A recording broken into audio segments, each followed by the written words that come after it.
आप बेटा पहली वाली माता सती की जो सुनाया अभी सानवी ने, वो आप अच्छे से ब्रीफ जी। करो क्लास में। सभी बच्चे ध्यान से सुनेंगे। अनन्या बहुत अच्छा बताती है। मेरी क्लास की सबसे फर्स्ट स्टूडेंट है जो मतलब अच्छी तरह से सब कुछ बताती है। ध्यान से सुनना बच्चों। सती जी जो थी वो पार्वती जी का ही स्वरूप थी।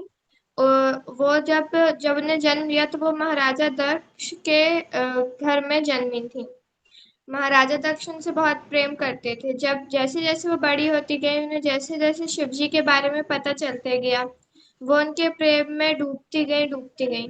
जब वो और थोड़ी बड़ी हुई तब उनने अपने पिता से कहा, महाराजा दक्ष से, कि मुझे शिव जी से प्रेम है, मुझे उनसे ही विवाह करना है। लेकिन महाराजा जो दक्ष थे वो शिव जी के बहुत बड़े दुश्मन थे। उन्हें वो बिल्कुल भी पसंद नहीं थे, क्योंकि वो बाकियों की तरह उनके सामने झुकते नहीं थे, उनकी गलत बातों पे उनका साथ नहीं देते थे शिव जी। इसलिए प्रजापति दक्ष को उनसे दुश्मनी थी। पर माता सती को उनसे विवाह करना था, इसलिए उन्हें प्रजापति दक्ष को ही बताया। उनने उन्हें साफ मना कर दिया, बोले कि तुम मुझसे जो मांगोगे मैं दे सकता हूँ, पर मैं तुम्हारा विवाह शिव से कभी नहीं कराऊंगा। तो वो बोलती हैं, ठीक है, अगर आप मेरा विवाह नहीं कराएंगे तो मैं आपकी आज्ञा के विरुद्ध ही उनसे विवाह करूंगी। उनने प्रजापति दक्ष की आज्ञा के विरुद्ध जाके शिव जी से विवाह कर लिया।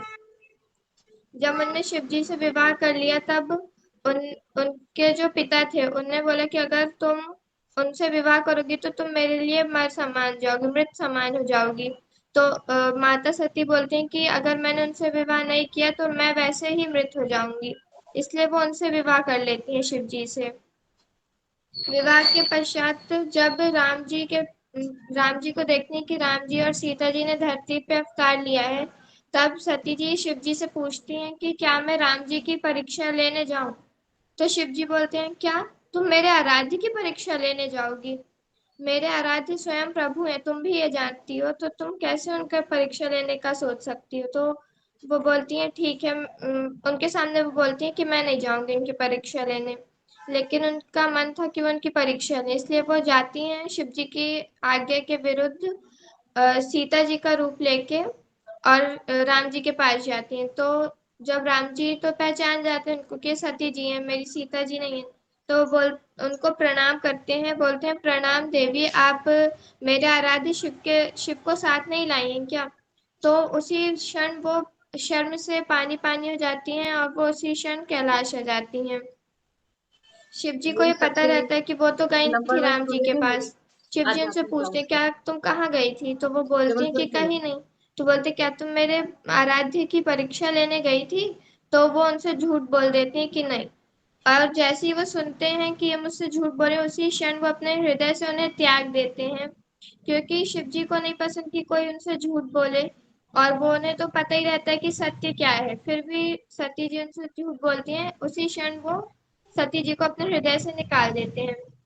उसके बाद फिर प्रजापति दक्ष अपने लिए एक यज्ञ रखते हैं, महायज्ञ रखते हैं। वहां पे वो सभी देवी देवताओं को बुलाते हैं, शिव जी को बस नहीं बुलाते। इसकी जैसी सूचना सती जी को मिलती है, वो पूछते हैं, सती जी को पता चलती जैसी खबर, तो वो शिव जी से पूछती हैं कि हमें भी चलना चाहिए यहाँ पे। तो बोलते नहीं, हमें जहाँ पे निमंत्रण ना मिले या हमें पता हो जहाँ पे हमारी इज्जत नहीं होनी है वहां हमें नहीं जाना चाहिए। तब भी सती जी उस समय भी शिव जी की आज्ञा का उल्लंघन करके जाती हैं प्रजापति दक्ष के यज्ञ में। लेकिन जैसे ही वहां पहुंचती हैं तो प्रजापति दक्ष शिव जी का बहुत अपमान करते हैं, जो सती जी सहन नहीं कर पाती हैं, इसलिए वो यज्ञ हवन कुंड में कूद के अपनी जान दे देती हैं। जैसे ये खबर शिव जी को पता चलती है तो वो बहुत ही वियोग करने लगते हैं, और जैसे वो वहां पहुंचते हैं उन्हें जो उनका मृत शरीर मिलता है वो उसे उठा के पूरे ब्रह्मांड में शिव तांडव करने लगते हैं। ये देख के सभी देवी देवता नारायण के पास जाते हैं, बोलते हैं कि ये शिव जी तांडव कर रहे हैं, आप इसे हमें बचाइए। तो नारायण फिर स्वयं जाते हैं शिव जी के पास, उन्हें रोकते हैं। तब भी शिव जी नहीं मानते, इसलिए वो अपने सुदर्शन चक्र से सती जी का जो शव रहता है उसके 52 टुकड़े करके अलग अलग स्थलों में वो गिर जाती है, और वहां जहां जहां वो गिरते हैं उनके शरीर के टुकड़े, वहां पे आज 52 शक्ति पीठ बने हुए हैं। उसके बाद जैसे ही सती जी के 52 शक्तिपीठ बन जाते हैं, शिव जी बहुत वियोग में तपस्या करने के लिए लीन हो जाते हैं। और इनकी ये तपस्या तब तक चलती है जब तक कि पार्वती जी का दूसरा जन्म होता है, तब तक के वो तपस्या में ही लीन रहते हैं, वियोग की तपस्या में लीन रहते हैं। उनके अंदर एक भी प्रेम का भाव नहीं रहता है उस समय।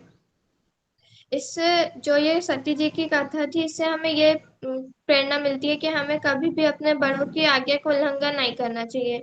जैसे कि उन्हें अपने पिता प्रजापति दक्ष की आज्ञा का उल्लंघन करके शिव जी से विवाह किया था, उसके बाद भी उन्हें सुखी वैवाहिक जीवन का कुछ भी भोग उठाने नहीं मिला।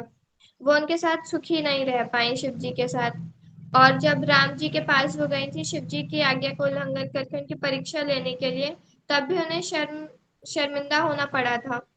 और जब वो गई थी यज्ञ में, जबकि शिव जी ने उन्हें स्पष्ट रूप से कहा था कि जहाँ हमारा सम्मान ना हो, जहाँ पे हमें पता कि हमारा आदर ना हो, या जहाँ हमें बुलाया नहीं गया है, वहां हमें नहीं जाना चाहिए। फिर भी माता सती गई थी, और उन्हें पति की बात का उल्लंघन करके वो वहां गई थी, इसलिए उन्हें मृत्यु मिली। इसलिए हमें हमेशा अपने बड़ों का सम्मान करना चाहिए, उनकी आज्ञा का पालन करना चाहिए। बहुत सुंदर बेटा, बहुत अच्छे तरीके से बोला आपने। ठीक है, मैम। बस एक याद रखना बेटा, बीच में ना आप जो वीरभद्र का भूल गई थी अनन्या। वीरभद्र, पहले वीरभद्र को भेजते हैं भगवान, फिर उसके बाद दीदी वो आते हैं। वीरभद्र जी वो हाँ वो बस। मेरे को बाद में याद आया था। हाँ वीरभद्र जी का। कोई बात नहीं, मैम। पर अच्छा बोला। हाँ बेटा मैम शालिनी।